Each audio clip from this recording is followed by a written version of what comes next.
It took some twists and turns where you even get confused towards the end. He's like, hey, because I kept asking you, like, wait. No, bro, I'm gonna break it down for you real quick, bro. All right, it's like this and like that and like this. And I was like, yeah.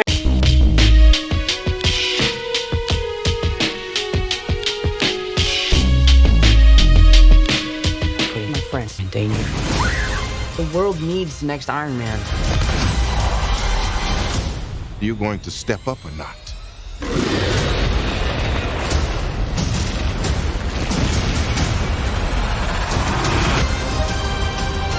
Well, what's really good, peeps? It's your boy K here. And I'm A.Rick. And welcome back to another Blaze Review movie review session. And tonight we got to take a hit of the latest MCU Sony team-up joint featuring that good old boy Spider-Man and a follow-up and the end of, sadly, to Phase 3 of the Marvel Cinematic Universe. And it's following that off the heels of that great movie, Endgame and stuff. And pretty much Spider-Man, I thought Homecoming was pretty good too. So what's his name? John Watts, I think was the director of this. Could he do it the second time with Spider-Man Far From Home?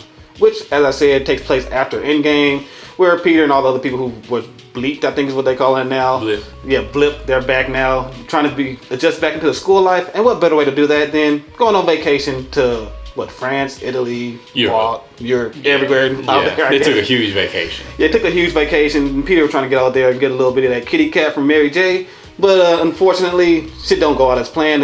These beings called elementals come into play, and now he got to team up with this dude named Mysterio. Well, Mysterio. I can't want to say Mysterio, but Mysterio and Nick Fury to help stop these elementals from destroying the Earth. Yeah, this is gonna be our spoiler-free review. If you want to see the spoiler review, we're gonna have that link somewhere up here and stuff. So, and you go check that out. But yeah, don't worry, there's no spoilers in here. Absolutely, especially from this motherfucker right here. Spoilers out for everybody. But yeah, no spoilers. So, it's like always, like, share the video. New to the channel, hit that subscribe button, and also spark it up in the comment section and let us know. Were you excited to go see Spider-Man Far From Home? What about yourself, Black Man? Were you excited to see Spider-Man Far From Home? Yeah, when I saw how the Mysterio looked in the trailer, whatever that first trailer. Yeah, Jake Gyllenhaal sexy ass. I was like, damn, I'm gonna check. Oh, I mean, what? Yeah, finish your statement. Yeah, no, when I saw how he looked in the movie, I was like, oh, I'm on board with that. Yeah, because that Mysterio costume looks stupid in the comic books. Yeah, you always wonder how they're gonna do the costume department for these Marvel films is they just hit it out of the park pretty much every single time. And they made the globe not look stupid and stuff. Yeah, no, it was it looked great. That looked good. The various Spider-Man costumes were looking good. And yeah, I was just looking forward to what the next installment would be. Yeah, because Endgame in the first film after Endgame. Yeah, because everybody was like on the edge after Endgame, like, damn, where's the Marvel Cinematic Universe gonna go after this shit? And then we got Spider-Man Far From Home, so I was like, damn, that might be a good sequel and stuff, because Sony don't have a good track record with sequels. I mean, the first Spider-Man. Kevin Feige's in the corner just looking over them like. Yeah, I mean, they had the first Spider-Man 2 was good, but then they had the Amazing Spider-Man 2, which was complete dog shit. And then they had Spider-Man 3, awful. That was Spider-Man 3 was. It was actually taken verbatim from a weird comic book storyline. So I give it a pass in that regard. It was not as good. It was not a good film. Yeah, it didn't translate. Yeah, but Amazing Spider-Man 2 was just terrible. Yeah. It was god awful. Sucked monkey balls. But as you said, Kevin Feige was over here. Night monkey balls. Yeah, night monkey balls. But yeah, as you said, Kevin Feige was in the corner watching them, so they had their eyes on them. But could Sony and John Watts and Marvel and all them people pull off a solid sequel that was a good high? Or was this more of the Amazing Spider-Man 2, Spider-Man 3 kind of shit? Well, you know what we did. We got blazed up, went to the theater, and took a giant hit of Spider-Man Far From Home, just so we can let you guys know whether you guys waste your time, your money, and more importantly, that good old bud on Spider-Man Far From Home. Friends are in trouble. What are you gonna do about it? I need a suit. That is awesome. Let's do this. I mean, you got down in the theater, took a seat, and rolled that bad boy up and took a hit of it. What you got thought of it? Oh, the visuals, just the CGI, and there's that consistency of the Marvel Cinematic Universe. They play with tones and cinematography to match the mood that they're going for. But man, those CGI elementals or whatever. The elementals, the CGI setups. I was like, man. I usually hate on how water looks. I feel like we've had fire down for a long time. Yeah. And like fire and rocks and stuff have looked good for a while. But I feel like water always just looked cheesy or weird, but nah, it looked pretty good. I was surprised what's the name, the ground dude wasn't in here a lot. He was just in here for the first scene, I think, huh? Yeah. Because it was mostly just the water and the fire dude for the whole thing. Was I staring off into space for the ground dude? Yeah, it was only in the first scene when Nick Fury and him shows up. Oh, okay. But other than that, yeah, it's just the water people. But yeah, I'll agree with you. That's right, yeah, because they thought it was over, but then he popped up. That's right.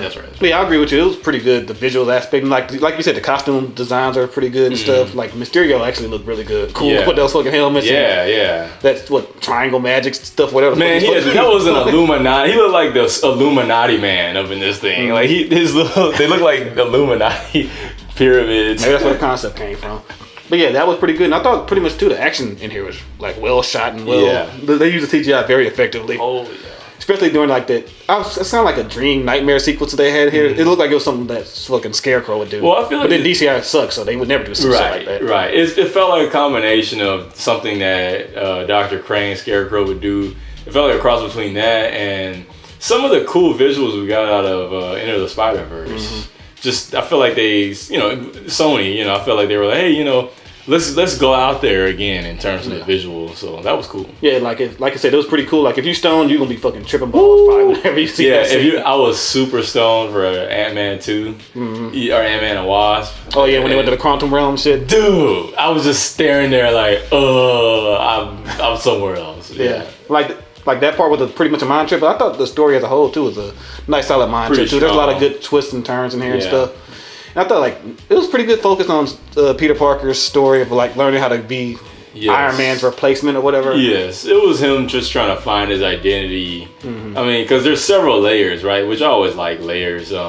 There's the post blip, like all these people who disappeared from the snap, they return.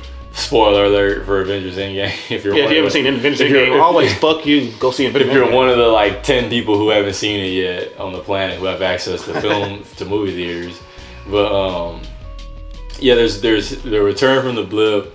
He's trying to, I guess, get with MJ. He's trying to. I don't blame him too. I'll fuck shit out. It's a little bit of coming of age.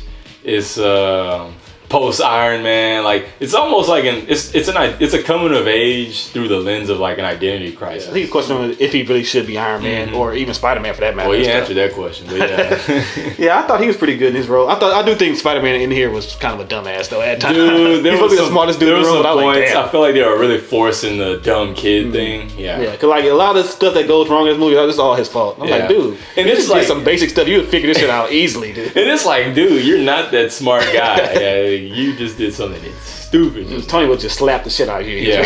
Oh man, he would take all your suits. He would find a way to take all your spider powers. Yeah, he would do. Yeah, he would take your aunt. Like he would just take everything. I mean, Happy was gonna take his aunt too. Shit, I would have took his aunt too. Gangbang her. But I will say a nice solid high I got too was from Jake Gyllenhaal's performance. Man, in here too. Like that man cannot do no wrong. I always like because he's not like Joaquin Phoenix or one of these other kind of like guys who live such an eccentric kind of weird lifestyle or an experimental, like he doesn't do these experimental like live art projects or anything like Shia LaBeouf, but man, he turns it on screen. Like, he is like a charming ass dude when he get on that screen. He kills it because Velvet Buzzsaw was the first time I saw him and I was like, this is terrible. I was just like, whoa, this is awful. He's trying something and it's not working. It's not sticking. That was like the first time he tried something and it didn't stick. But like Nightcrawler, Prisoners, Enemy, like dude, he just kills it. Yeah.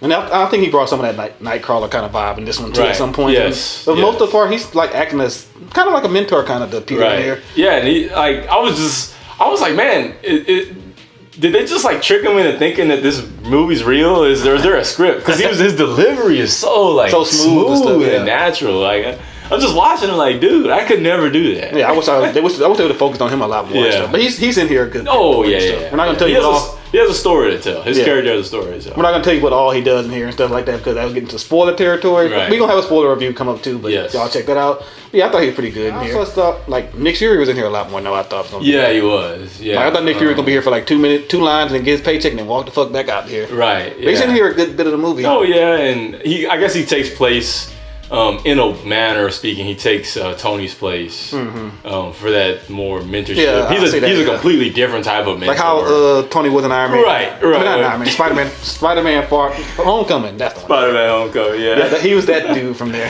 For downers, I just had a downer with like the inconsistency of Pete. I was about to say Peter Griffin. I've been watching a ton of Family Guy lately. Yeah, but Peter Parker. With like, it's like, okay, for this moment he's smart. For this moment, like they're literally asking him for a plan in this moment, and then the next moment, stupid, bonehead, dumb. And I don't even know why they needed Peter Parker for those plans some of those times. I'm like, that's why he's kind of getting in the way more. And that's why I felt like it was an inconsistency. Yeah. If y'all believe Jake Gyllenhaal, like he was killing everybody and doing all the thing, I'm like, just let him have it. Like, get the fuck Spider-Man out. He's fucking shit up right now. Yeah, Peter didn't really do much when it came to that part. Not till the end of the movie. Right, of course. What's his name? Flash Thompson. Yeah, he was kind of getting on my nerves. Yeah, Flash Thompson. I don't even know what like this new incarnation of, because they've redone a lot of the characters. Ned's redone. I like him in here though. Ned. No, yeah, he's very good. Mary Jane's redone. She's not like the cute preppy girl or whatever. They did like down the gothic stuff a little bit more in this one. Yes. She's a little bit more sexy because like this one, I was like, okay, I'll eat her ass in this one. But like, in the first Homecoming, I was like, ugh. Dude, the first one, she was like a cave woman in the first one. Yeah, I know, like in terms of her manners and stuff, like in terms of like etiquette or manners, like she was really rough around the edges. Yeah, this one she's just more depressed, like she's like talking about death all the time. Yeah. People she's more emo and not so much of a cave person. But that, like, I don't even know where they're going with Flash. Like, that's just so out of the box. They kind of like tacked on something at the end where I think I can see where they're going with it a little bit. Like, he was never a rich kid in the like in any he was like a normal dude. Yeah, he was like a normal kid, normal dude, right? Yeah. So it's like somehow he's a weak wimp rich kid, but he's like bullies Peter Parker. It's like it's a different take. It's weird. Oh yeah, and some of that stuff with Peter too, like. It's kind of like that Toy Story effect, like how they supposed to be in the background, not being seen, like him trying to hide himself from being Spider-Man. Man! I'm like, dude, there's times in here where these people would see you being Spider-Man, like that bus scene. I'm like, dude, nobody saw the whole thing. A lot of the framework of this Spider-Man reminded me of Spider-Man 2. For good, you know, and other reasons, like where I was like, oh man, like, I mean, you know, he took. Like you say about him running around and his identity, that reminded me of Spider-Man 2. Relationship between, you know, some of the characters remind me of Spider-Man 2 with Tobey Maguire. Man, that came out for like 15 years ago, dude. Feeling old yet? God, 15 years ago. Saw it in theaters. That's all in all, I felt like this Spider-Man Far From Home. It's right up there with Spider-Man 2. Not as good of a dramatic storytelling.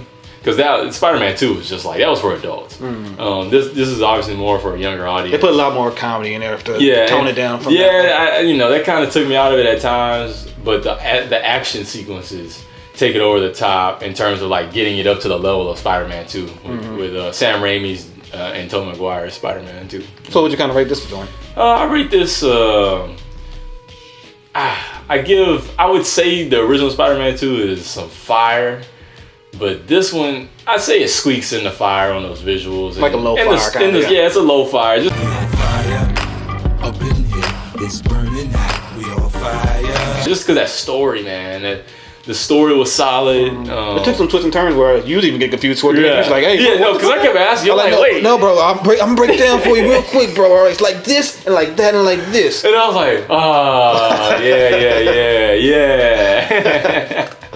But yeah, I'll agree with you too. I'll give it some. I'll just say solid fire. We on fire. Up in here, it's burning hot. We on fire. Yeah, they're like, cause the visuals here is like a solid high. If you stone, you're gonna be fucking tripping balls the entire time. Yeah. And like I laughed. I thought like some people were funny in here, and I thought Nick Fury, you know, all them were good too. There were some parts with Nick Fury. I'm just like, damn, shit the fuck up. I was like, dang. But I explained to you what goes on there. Yeah, because there's 2 post-credit scenes in this one. The first one, well, one's a stinger, and then the other one's a post-credit. Yeah, the first one's more important than the second one. Yeah, but that's funny. I don't know. The second one, I saw the second one. Stick around to the end of the movie. Yeah, we're gonna spoil it in the spoiler review. Yes. But that's why there's 2 post-credit scenes, but they don't like tell you what's happening in Phase 4 though. That's for sure. No, that's correct. Yeah. That's so correct. if y'all want to find out what happens in Phase 4, you're gonna have to wait till. It closes the chapter. Yeah, it closes the chapter. Pretty well. Phase 3. Yeah. So I give it some high fire, and you give it some fire too. But hey, that's just our high opinion. What we want to know is, what did you guys think of Spider-Man Far From Home? Yeah, and if you have any questions or opinions, you can grind them up in the comment section and we can help you get your mind right. And go ahead and tell us, like, which ones of these Spider-Man joints have been your favorite one to take a hit of? Please do not say Amazing Spider-Man 2. Spider-Man 1, 2, 3, Amazing Spider-Man 2, Spider-Man Homecoming, or Spider-Man Far From Home. My God. What about you? What would you say? Spider-Man 2 is still my favorite. Oh, yeah. That's a classic. Right it's just at the time it was the infancy of this age of superhero films, and it was just so good. To me, it was my favorite one until The Dark Knight. It's still, I think Batman Begins isn't even on the level of Spider-Man 2, but The Dark Knight is just like, oh my God, it's just perfect. Mm-hmm. It's a perfect movie. Yeah, I agree with you. Spider-Man 2 is my favorite probably too. Let us know what yours was. And as always, new to the channel, be sure to hit the subscribe button and be a part of Blaze Crew, where we stay getting super high off of everything movie related. I'm Kay. And I'm A. Direct. And hey, doesn't matter how far you are from your home, you can always blaze it.